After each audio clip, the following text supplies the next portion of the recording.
Welcome to English with Ian. Section 1. Defining personal growth and initial motivations. Welcome back! Today, we're diving deep into personal growth.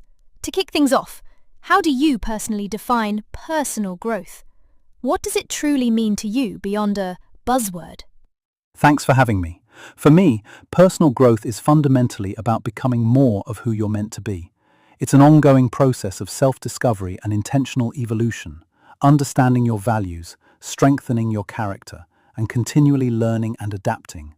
It's not about being perfect, but about continuous improvement in all facets of life. I love that. Intentional evolution. What usually sparks this journey for people? Was there a specific catalyst or aha moment for you that prompted you to focus on your own growth? Often, it's a significant life event, a challenge, a new role, or even just feeling a sense of stagnation. For me, it wasn't a single aha, but a gradual realization that if I wanted different outcomes in my life, more fulfillment, stronger relationships, I needed to actively invest in myself. It became clear that growth wasn't just optional, it was essential for long-term well-being. That resonates. So it's less about a fixed destination and more about embracing the ongoing process. What are some common misconceptions people have when they first start thinking about self-improvement? One big one is thinking it's purely about fixing flaws or weaknesses.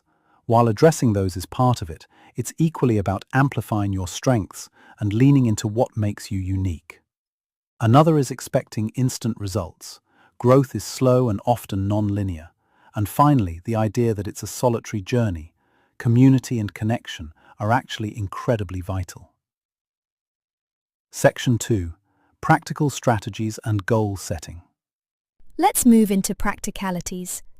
Once someone commits to growth, what are some key strategies or daily habits you found most effective in your own journey, or that you often recommend? Consistency is paramount. I'm a huge advocate for daily rituals. For example, starting the day with 10-15 minutes of quiet reflection or journaling to set intentions. Another is committing to continuous learning, whether that's reading non-fiction, listening to educational podcasts, or taking an online course. Even small, regular inputs make a huge difference over time. Journaling and consistent learning are powerful. How do you approach goal setting in the context of personal growth? Is it always about big, audacious goals, or are small steps more impactful? Definitely, small, manageable steps. The SMART goal framework: specific, measurable, achievable, relevant, time-bound, is invaluable. Instead of saying, "I want to be more productive," it becomes, "I will complete my most important task before noon each workday for the next 3 weeks." This makes it tangible and trackable. Big goals are inspiring, but breaking them down prevents overwhelm. That's excellent advice. What's your take on habit formation? How do you make these new growth-oriented habits stick? It's about making them as easy and automatic as possible. Habit stacking. Attaching a new habit to an existing one works wonders. For example, after I brush my teeth, I'll write one sentence in my journal.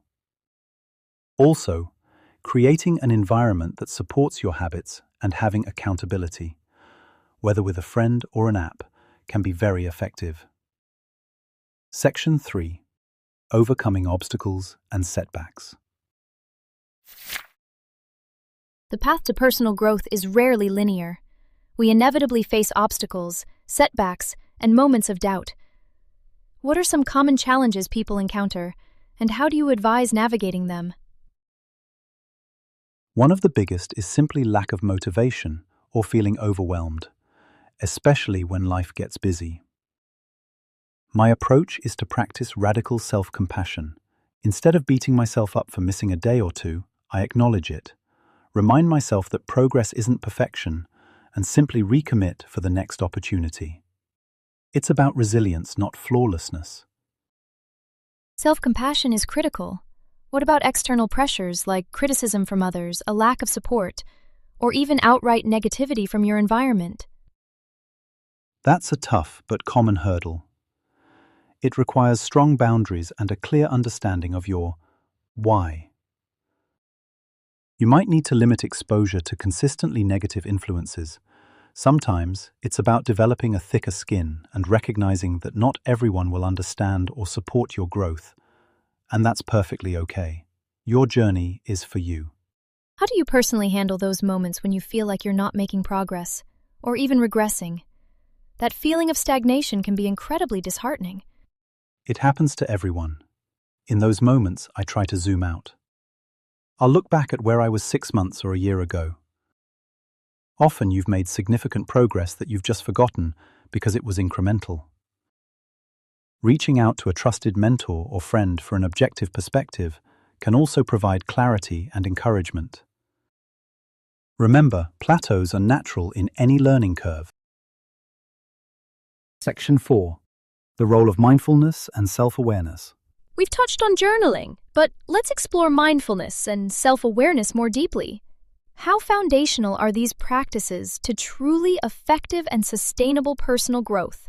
They are absolutely non-negotiable. Without self-awareness, you're essentially trying to grow blindly. Mindfulness, whether through formal meditation or simply paying deliberate attention to the present moment, allows you to observe your thoughts, emotions, and reactions without immediate judgment. This creates a critical pause, the space where you can choose your response instead of merely reacting. So, it's about understanding your internal landscape first. For someone who feels disconnected from their own thoughts and feelings, how can they begin to cultivate more self-awareness? Start small and gently. Simple practices like a daily check-in, asking yourself, how am I feeling right now, physically and emotionally, can be powerful. Paying attention to your breath throughout the day, noticing your emotional responses in conversations without immediately acting on them. Over time, these small observations build a much richer internal map of yourself. Can you give a concrete example of how increased self-awareness directly leads to tangible self-improvement? Certainly, imagine you become self-aware that under stress, you tend to become very critical of yourself or others. Once you recognize this pattern, you can then mindfully interrupt it. Instead of automatically spiraling into self-criticism, you can choose to take a deep breath, acknowledge the stress, and consciously shift to a more compassionate internal dialogue. This awareness empowers you to choose a different, more constructive behavior.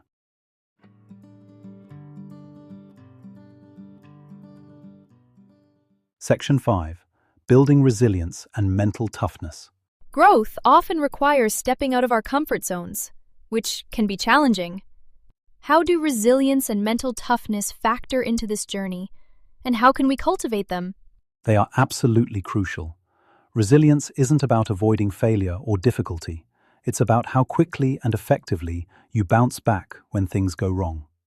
Mental toughness is about persisting even when you don't feel motivated or when the path is hard. Both are cultivated through consistent, small acts of stepping outside your comfort zone. So, it's almost like a muscle you strengthen. What are some specific exercises or practices that can help build this mental fortitude? Exactly. It's like a muscle. One powerful practice is deliberately putting yourself in slightly uncomfortable situations, taking on a new task you're not fully confident in, having a difficult conversation you've been avoiding, or even trying a new sport. Each time you push through a little discomfort, you build that resilience muscle. Also, reframing setbacks, not as failures, but as learning opportunities, is key. That's a great perspective. What role does a growth mindset play here versus a fixed mindset? It's fundamental. A fixed mindset believes abilities are inherent and unchangeable. A growth mindset, however, believes that abilities can be developed through dedication and hard work. This perspective shift is incredibly empowering because it means challenges become opportunities to learn and grow rather than tests of inherent ability. It's the engine for building resilience. Section 6. The importance of physical well-being. We often focus on mental and emotional growth, But how crucial is physical well-being to the broader personal growth journey? Are they truly interconnected? Absolutely interconnected. You can't truly optimize your mental or emotional growth if your physical foundation is neglected. The brain and body are not separate entities. Adequate sleep, proper nutrition, and regular exercise directly impact your energy levels, cognitive function, mood, and ability to handle stress, all of which are vital for sustained personal growth.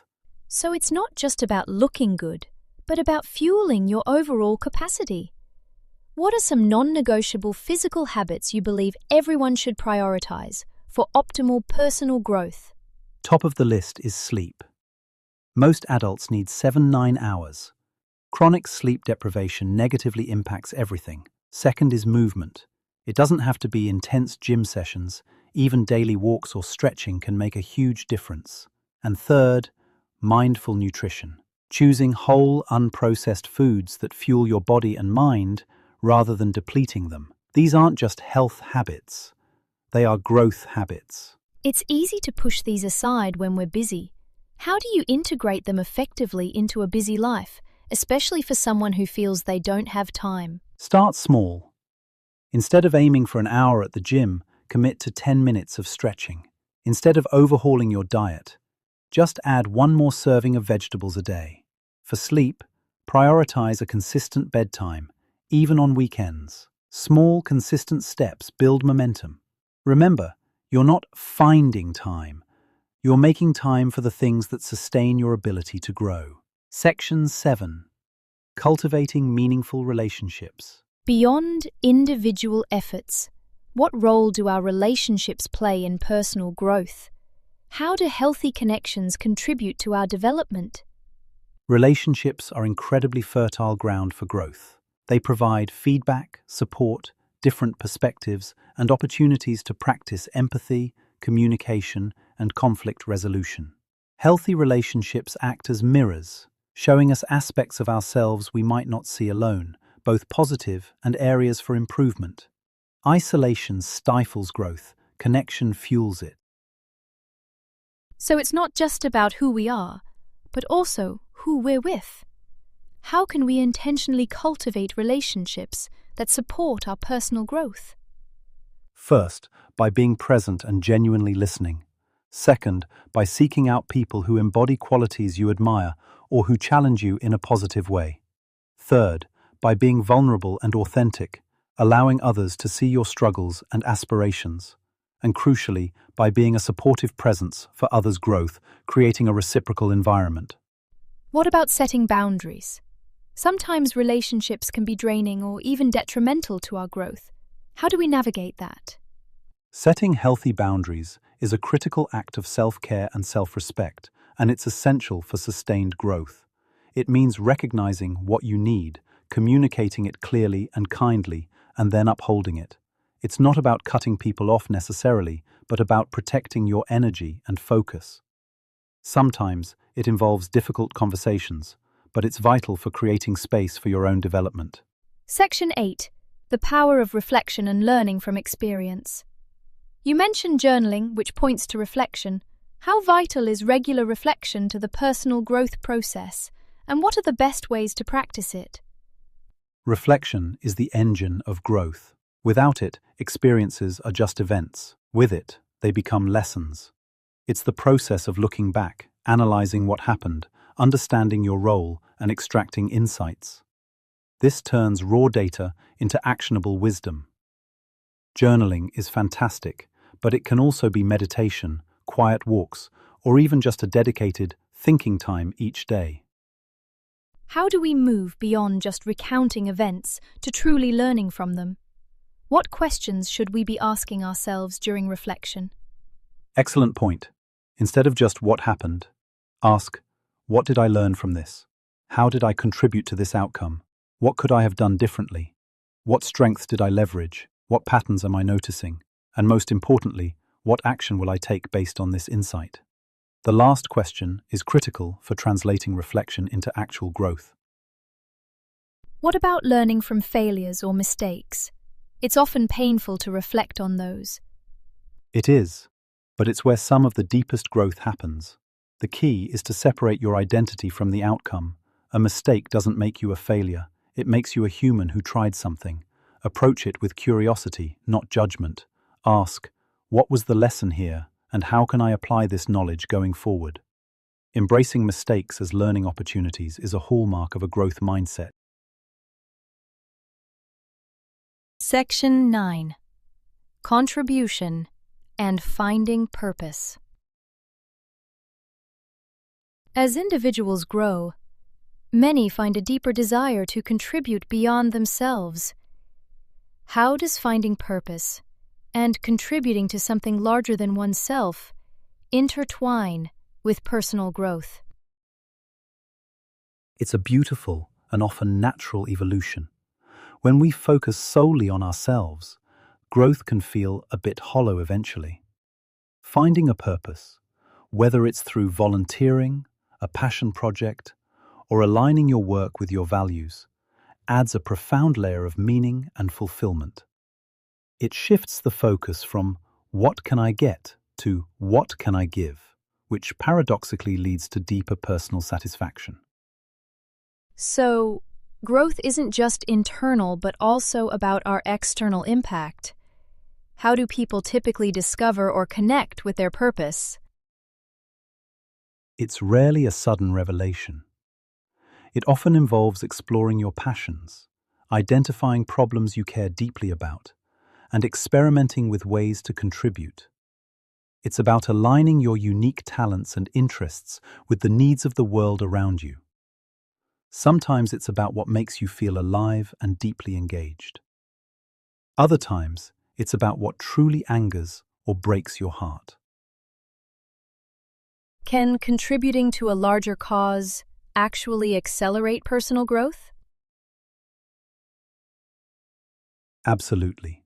When you're serving a purpose beyond yourself, you're constantly pushed out of your comfort zone. You develop new skills, learn to collaborate, handle unforeseen challenges, and expand your empathy. It forces you to grow in ways you might not if you were only focused on individual achievements. It's a powerful feedback loop for development. Section 10. Sustaining growth and future perspectives. As we bring this extensive conversation to a close, personal growth is clearly a lifelong journey. How do we ensure this commitment is sustained over the long term, avoiding burnout, boredom, or complacency? The key is integration. Make growth a natural part of your life, not a separate task. Keep it enjoyable and varied. Regularly revisit your why, your core motivations. Also cultivate a sense of curiosity and playfulness. Growth doesn't always have to be arduous. It should be an exciting exploration of your potential. Is there ever a point where you feel you've arrived or completed your personal growth journey?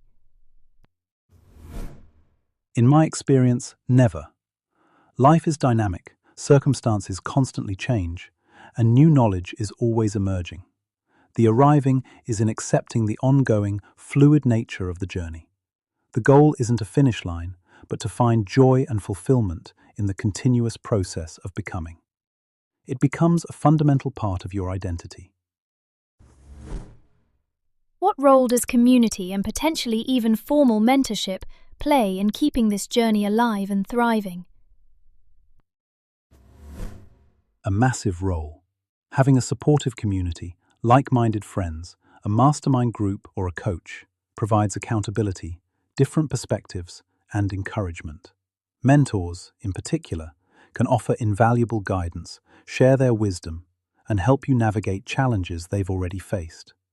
We truly don't grow in isolation. Connection is absolutely vital. Fantastic! Finally, if you could offer one overarching piece of advice to someone who is perhaps overwhelmed or just starting their personal growth adventure, what would it be? Start small, be incredibly patient and kind with yourself, and celebrate every single step of progress, no matter how tiny. It's a marathon, not a sprint. The goal isn't perfection, it's simply to keep moving forward, one intentional step at a time. That's a truly inspiring message. Thank you so much for this incredibly insightful and comprehensive conversation today. It's been a privilege. My absolute pleasure, host. Thanks for having me and for exploring such an important topic.